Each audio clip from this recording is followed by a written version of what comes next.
Hello guys! Ang video ko for today is mag-i-snack na naman ako. Alam nyo guys, alam nyo na ang gagawin ko lagi. Ito pala ay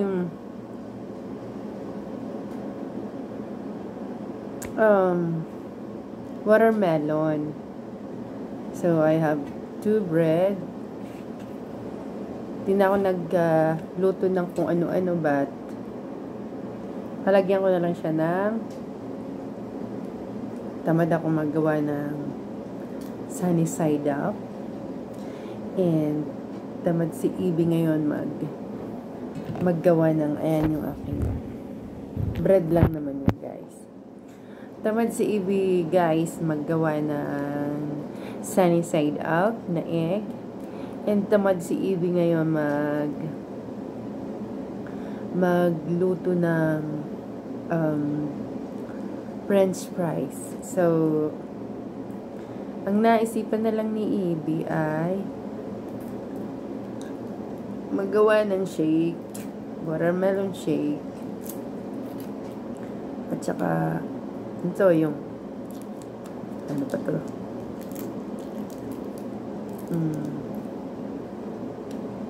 Cheese. Tapos ilagay na lang sa loob guys. May time talagang yung time talagang tamad ka ba? Marating at dumarating talaga yan sa buhay.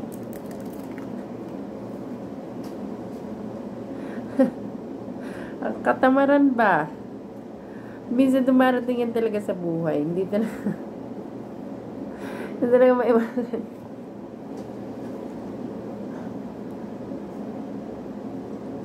Katamaran ba?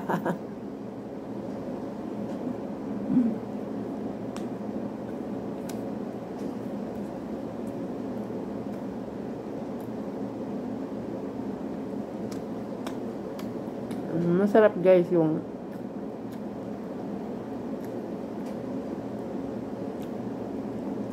enjoy mo lang being OFW.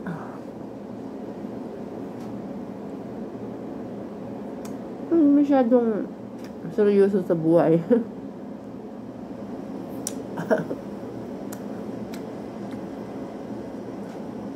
Ito na kasi nakagawian ko na favorite kaya upload ako ng video. Laging kumakain.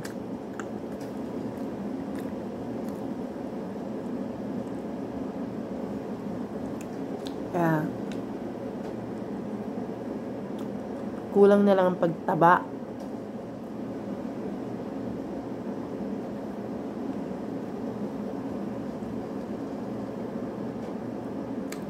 Ang sabi ko lang, hindi rin ako tumataba dahil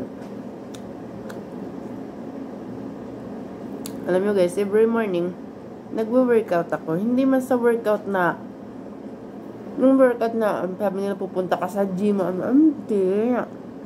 Ang mahalaga guys is inaano mo yung katawan mo, yung exercise ka, yung parang galiin mong iangat ang paa araw-araw.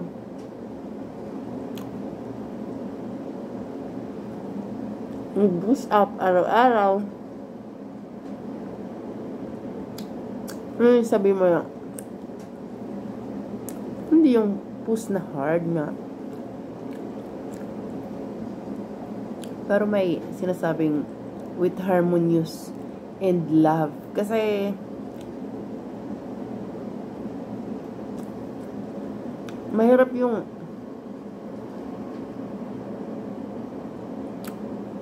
represent mo katawan mo tapos magtatrabaho ka, wow.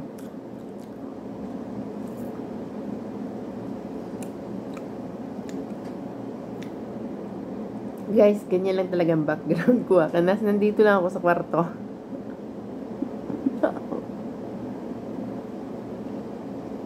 Wala akong ibang lugar.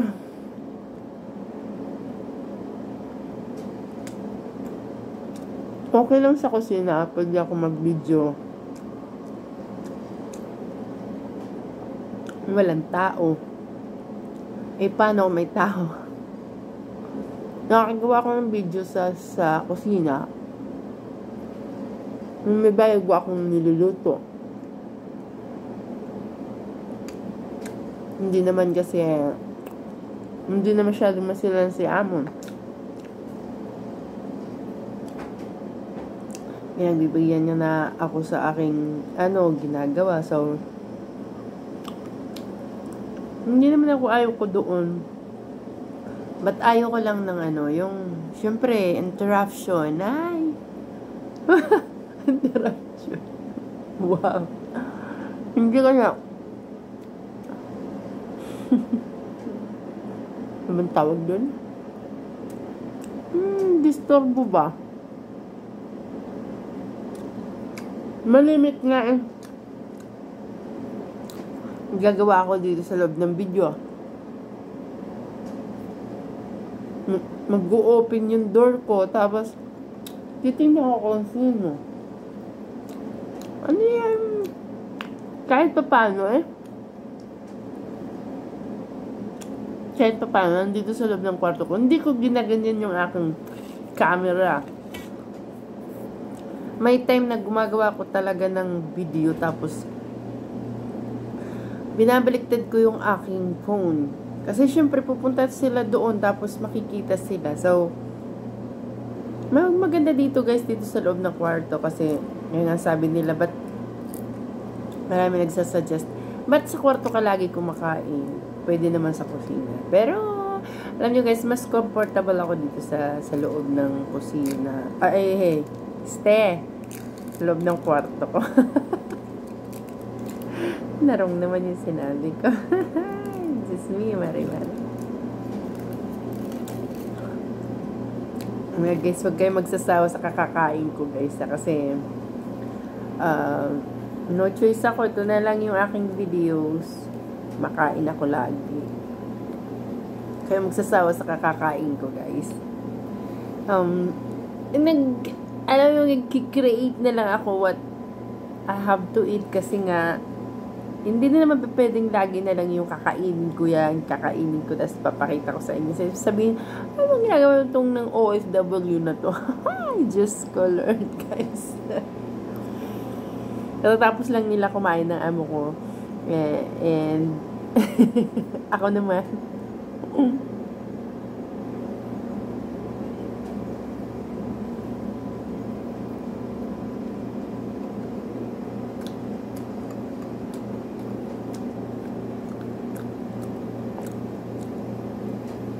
Hindi talaga maiwasan na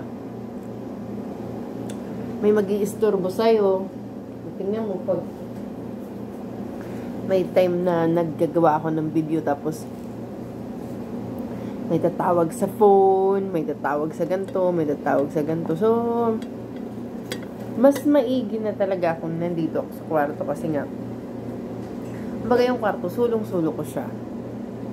At, wala akong kaing-ing na ganito, may darating, ganyan. Ba?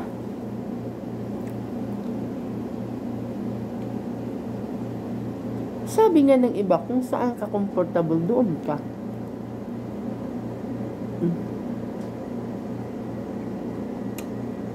Papunta ka ng place, tapos alanganin.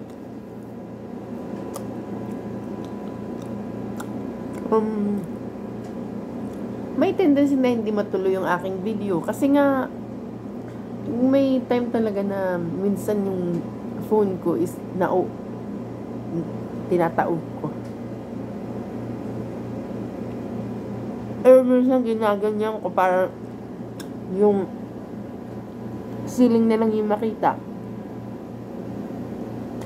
Or minsan tinatabunan ko yung camera.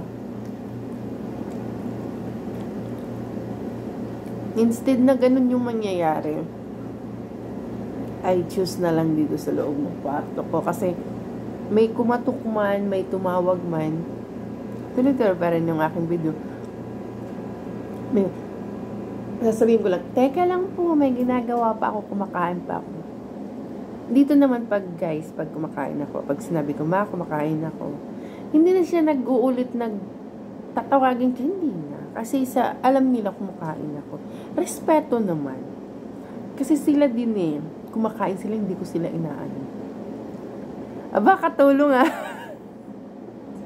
Hindi sa totoo lang is, yun ang gustong-gusto ko pag kumakain ako. Hindi ako inuobligan nilang sasabihin, sige, kumain ka muna. Tapusin mo muna yan. So, yun parang masarap sa feelings.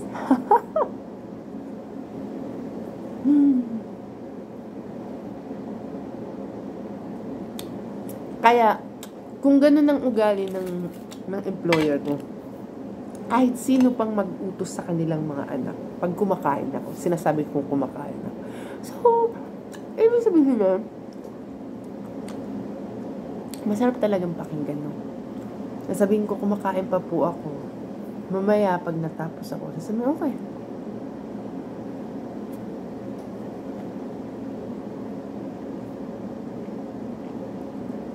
Pero mayroon talagang anak na kasabay.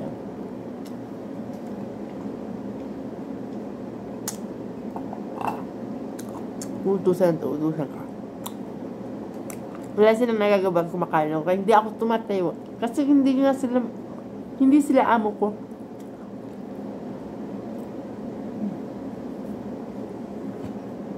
Lumulugar sila sa lugar.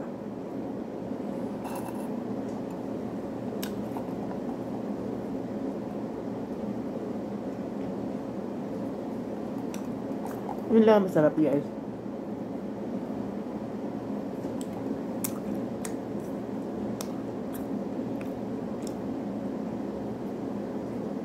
Masarap yung feelings. Kakaiba yung nararamdaman mo dahil kumbaga yung relationship na nabuo.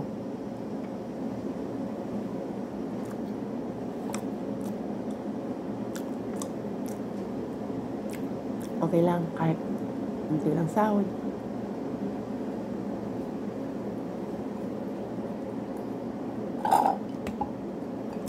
At least, nakakapag-video ako.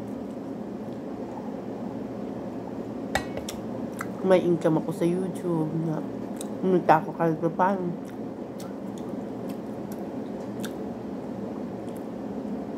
Kahit hindi man higit sa sahod ko, napakasarap na rin.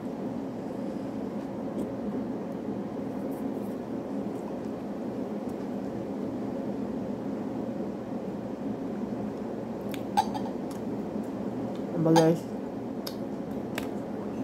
need ko ng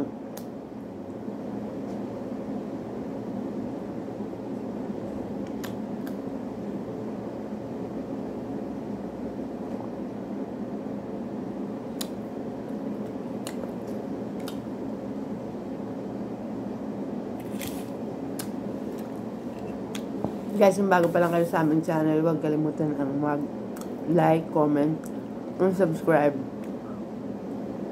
And hit the notification bell so that you will be notified kung mag-upload na another video. Guys, maraming salamat po. Shoutout pala sa aming founder na si Jimenez sa camp ko din. Thank you so much everyone sa Mukbang Dos. Thank you everyone sa Rangya at saka sa Organic and then sa Aspiring. Thank you so much for watching. Bye-bye.